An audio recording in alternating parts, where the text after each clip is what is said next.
छोटे पर्दे पर प्रसारित होने वाले धारावाहिक महाभारत की पटकथा अलीगढ़ मुस्लिम विश्वविद्यालय के उर्दू विभाग में शिक्षक रहे डॉक्टर राही मासूम रजा ने लिखी थी।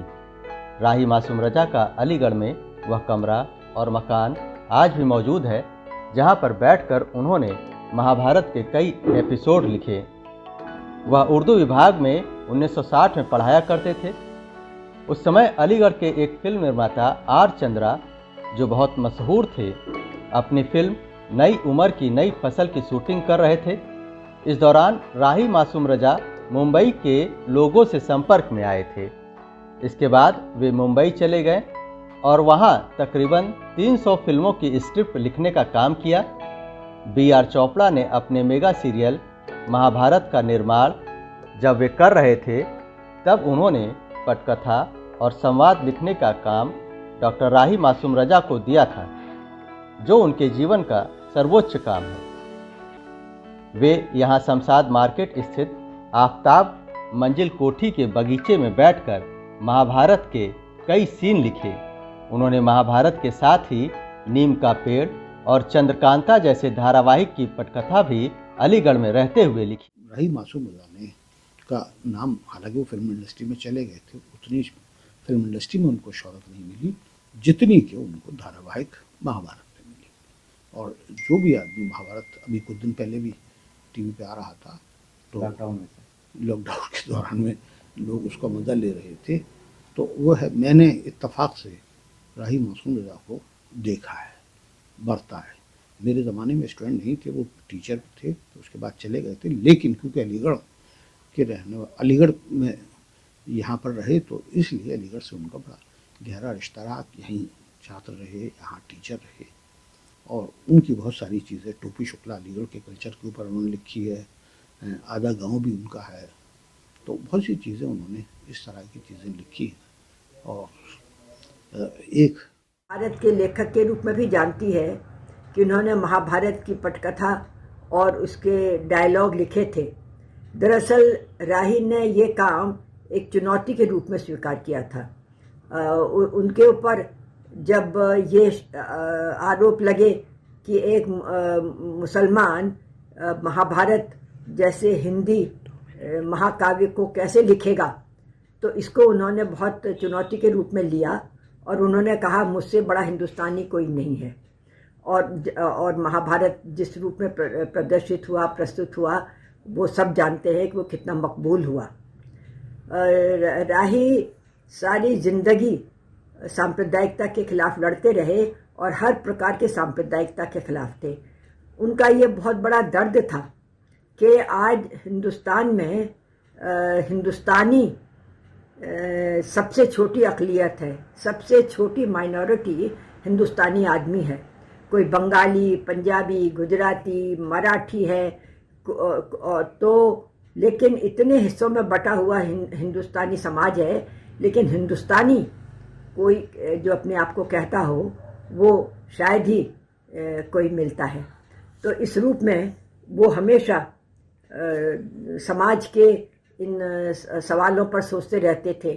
वे खुद को गंगा पुत्र कहते थे और उनकी वसीयत थी कि मैं मरूं तो मुझे गंगा की गोद में सुला देना, ये उनकी अंतिम इच्छा थी।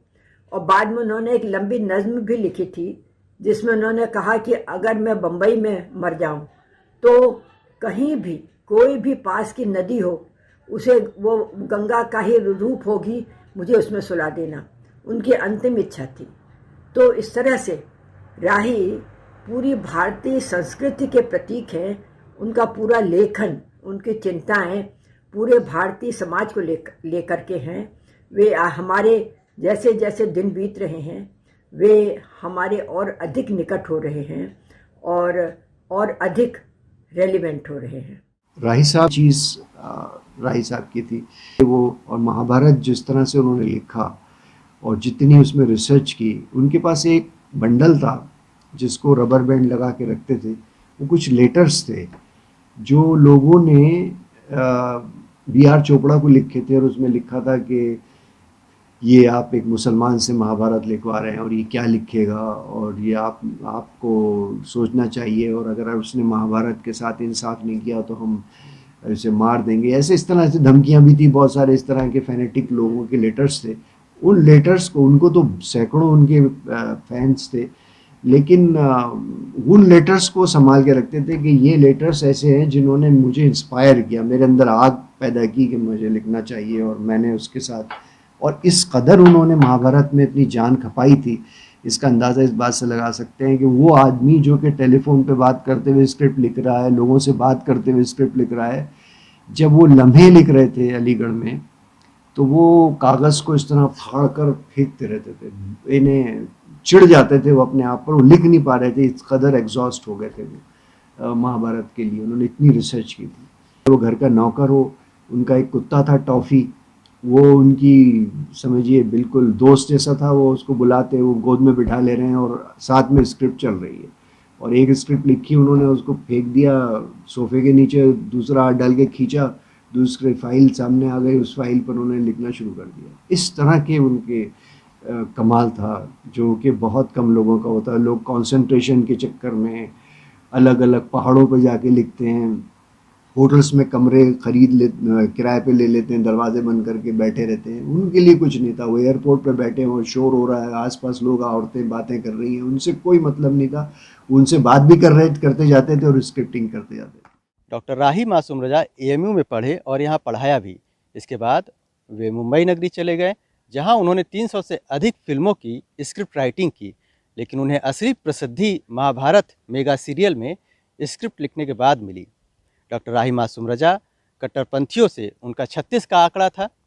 उन्होंने अपनी एक नज्म वसीयत में लिखा है कि मेरी 3 माएँ थीं, पहली नफीसा बेगम, दूसरा अलीगढ़ मुस्लिम यूनिवर्सिटी और तीसरा गंगा। इसी में उन्होंने आगे लिखा है कि मेरी मौत के बाद मुझे गंगा की गोद में सुला देना। आलोक सिंह, ईटीवी भारत, अलीगढ़।